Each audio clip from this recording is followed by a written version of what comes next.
Илјадници родители мака мачат како да купат лаптопи за нивните деца да можат да следат настава престојната учебна година. Најзагрозените кои живеат со пониски примања и од минималецот не знаат што да прават.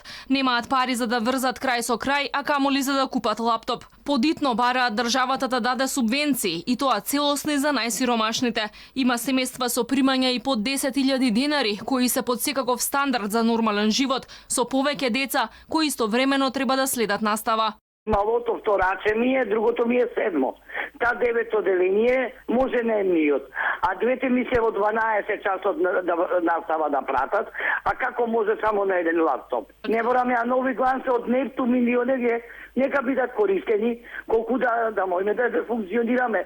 Родителите се гневни откако вчера министерката за труд Шахпаска им порача да го чекаат викендот без ДДВ од 10 до 12 октомври за да набават компјутери и лаптопи. Велат оние со најниски примања не може да си дозволат никаков екстра трошок. Социјален ризик сум, плюс болно леукемија, се борам со страшна болест. 3 мали деца, сопругот не вработен, ја не вработена. Сопругот ми работи со приватно, ако најде граѓевина ќе одиде, ако не дома седи. Дрва немам, што побрзо да купам. Дали да ги нарадам деца да јадат, дали да ги облечам, дали дрва да купам, да ги стоплам зимос. Што побрзо да направам. Субвенции за набавка на лаптопи не се предвидени во четвртиот пакет антикризни мерки. Родителите кои сега купуваат лаптопи нема да добијат никаква помош. Царовска вели дека државата не можела да помогне во моментов, бидејќи тоа бил долг процес кој можел да потрае и до второто полугодие.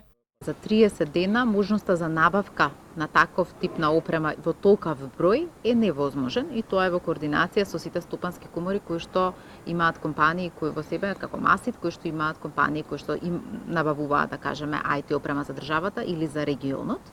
Токму затоа се одлучивме за алтернативи, а тие алтернативи се однесуваат на следење на настава на телевизија и достава на материјали и следење на физичко присуство во училница. По огромната побарувачка за IT опрема пред стартот на учебната година, ретко каде може да се најде лаптоп низ продавниците за компјутерска галантерија. Поевтините лаптопи се веќе купени. Ако до пред некој ден можело да се најде лаптопи до 15.000 денари, сега најефтиниот чини 40.000 денари. Семејствата кои не може да си дозволат ваков голем трошок, чекаат на донација од хуманите граѓани. Дел од нив заедно со некои компании веќе почнаа да им делат нови, но и половни компјутери и лаптопи на најзагрозените семејства.